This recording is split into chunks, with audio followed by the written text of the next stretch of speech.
ఢిల్లీలో కేంద్ర ఆర్థిక మంత్రి అరుణ్ జైట్లీ మీడియాతో మాట్లాడుతున్నారు. ప్రత్యక్ష ప్రసారం ద్వారా చూద్దాం. Of 197 provisions and 5 schedules has been approved. There were some portions which were left out on which either some representation was made by a state government or we could not reach a consensus. So today morning we went into each one of those issues and many of those issues have been sorted out. And now with regard to the draft, only a few issues remain. Only those blanks are there which relates to dual control and cross empowerment. Subject to that, the rest of the draft has been approved, but it will still be required that since changes are made in the meeting, the language has to be given a legal shape, and therefore the legally vetted copy of the draft will be circulated to all the states. Now the CGST and the SGST drafts are to be approved, the CGST by the Parliament and the SGST by all the state legislatures. These two laws will be a mirror image of each other. So that's one important step which we have completed. A significant headway has been made. Thereafter we had to go into this whole issue of the compensation law. Now on the compensation law, it is clear that the states will be compensated to the extent of 100% of loss which is directly attributable to GST implementation for a period of 5 years. And therefore we had already spent 2 or 3 days discussing the compensation package earlier. Now in terms of what we had discussed earlier, to give it an implementation shape, the compensation law is to be approved only by the central parliament. So the basic draft of that has been approved.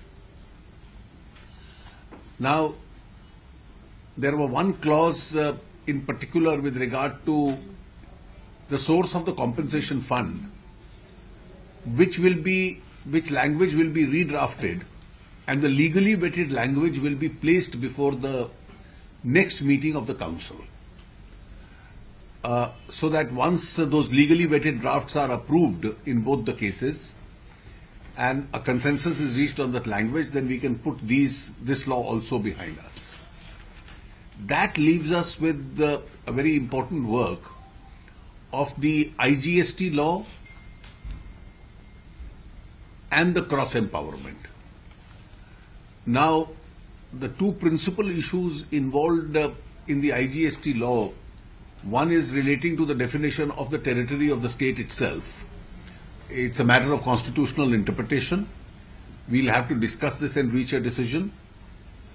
The second, whether the IGST powers under the Act are with the central government or can those powers be shared. This is the second issue. And this is directly linked to the issue of how the division of authority for the implementation of the GST is to take place between the assessing machinery of the center and the state, which is the cross empowerment and the dual authority issue. So these two issues will now be taken together. So if you were to ask me what are the principal items which are now residuary items left, the main item is of course the IGST and the dual empowerment issue. The secondary is the legally vetted language which will be placed in the next meeting.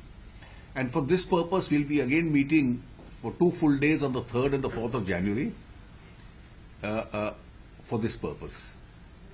And of course there is the other parallel exercise which will be the rates committee, which will consequently be working on the rates itself. Since that's also within the domain of the council, once we are able to do this entire work, then the recommendation of the rates committee will come up before the future meeting of the council itself. So on the next meeting, this key issue of IGST and dual control will come up before the council. So when will these laws be taken up in the parliament by next session? You see, first of all, let the council has to approve the legally vetted language, and after that, whenever the parliament and the state assemblies move, the council will decide that they are now ripe for being placed before the legislative bodies.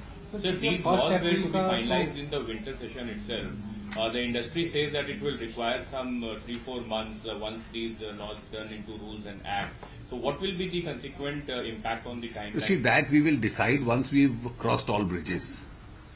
I'm not going to bind myself with anything. Our effort is to do it as quickly as possible, and I think we are making a reasonable headway.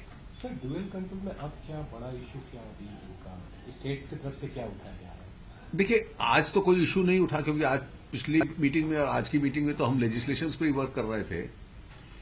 स्वाभाविक है कि जो issue है कि जो audit करने का अधिकार है, जो ऑडिट केसेस आएंगे, उस अधिकार का प्रयोग राज्य और केंद्र के बीच में किस प्रकार से होगा, और उसके पीछे उद्देश्य यह है कि दोनों के पास एक असेसिंग मशीनरी है, और अभी हम उस स्टेज पे नहीं पहुंचे कि हम लोगों के पास एक जॉइंट ब्यूरोक्रेसी हो या एक फेडरल ब्यूरोक्रेसी हो। कानून एक है, लेकिन ब्यूरोक्रेसीज दो हैं, और इसलिए उसकी मैनेजमेंट के लिए, ऑडिटिंग मैनेजमेंट के लिए वो अधिकार क्षेत्र कैसे बटेंगे। केंद्र के पास क्या इस बारे में कोई फॉर्मूला है जो इसको सुलझाने? देखिए, ये एक डेलिबरेटिव तरीके से रिजॉल्व होता है, और जिस तरह मेरा अभी तक 7 मीटिंगों का अनुभव है, 2-2, 3-3 दिन की मीटिंगें भी हुई हैं, कि जीएसटी काउंसिल की मीटिंग पूरा दिन चलती है और एक एक विषय को लेकर घंटों घंटे बहस होती है, और बहस का स्तर भी बहुत अच्छा है। लोग तैयार होकर आते हैं, गहराई से बहस करते हैं, और वो उसमें फिर ऑल्टरनेटिव सुझाव आते हैं, और प्रायः उद्देश्य सबका ये है कि एक दूसरे को सुनने के बाद कोई वाया मीडिया जिसमें ज्यादा तर्क और वजन हो उसको हम लोग मान लेते हैं। अभी तक कोई भी निर्णय वोट से नहीं हुआ, कोई भी निर्णय अगर मैं कहूं गिव एंड टेक से भी नहीं हुआ कि हम समझौता कर लेते हैं कि तुम 2 बात मेरी मान लो, मैं 2 बात तुम्हारी मान लेता हूं, इस आधार पे भी नहीं हुआ। डिस्कशन के बाद जो बहस में से ज्यादा रैशनल निकलता है, तर्क निकलता है, उस आधार पे फिर सब लोग मान जाते हैं कि यही उचित लगता है। सर एक और सवाल है कि नोटबंदी के बाद ज्यादातर राज्य सरकारें करें कि उन्हें मुआवजा ज्यादा मिलना चाहिए, क्योंकि उनकी देखिए, आप मुआवजा इस कानून और संविधान संशोधन में है, उसका ताल्लुक सिर्फ जीएसटी इम्प्लीमेंटेशन से है और किसी विषय से नहीं है। मतलब कल को अगर ज्यादा पैसा रेवेन्यूज में आ जाता है और बैंकिंग सिस्टम में आ जाता है और रेवेन्यू ज्यादा इकट्ठा हो जाता है, तो उसका भी इस पे कोई असर नहीं। Getting to also hear that probably some tweaking will be required in the law further to allow quicker payment to state governments in terms of Yes, we have decided that 2 months. there was a debate between 1 month or 3 months, and finally we found that compensation will be payable to the states every 2 months. Sir, are you hopeful that you will be able to roll out from 1st April? Well, I am trying my best to do that. But given the present trend, you should be able to meet the target if all goes well. Well, I am trying my best, that's all. I don't want to hasten the process of discussion. I don't want to delay the process of But your implementation. target remains 1st April? Well, left to myself, I'd like to. Just one more tiny question. Sir, also in terms of the revenue compensation, like we already assumed that growth of 14%. So, in terms of the compensation, so would that be a bit of a challenge for us? Because states will be sitting pretty because it's a constitutional commitment for the next 5 years. But looking at No, I have no reason to believe that states will deliberately not collect their revenue. There is no reason to assume that. Every state will honestly try to collect as much revenue. Just for the sake of getting compensation, they can't hurt their own revenue collections. No state will ever try and do that. I don't think it's a fair comment of the states itself. Sir, this audit, As far which as the agency? base- Audit is which agency now? Is finally. Sir, has there been any discussion about changing the base year for compensation No. 2015-16? No. Continues to be. तो GST की इतनी की मीटिंगें करनी पड़ रही हैं और demonetisation और इमीडिएटली दूसरे काम में लगे हुए हैं, तो बजट प्रिपरेशन की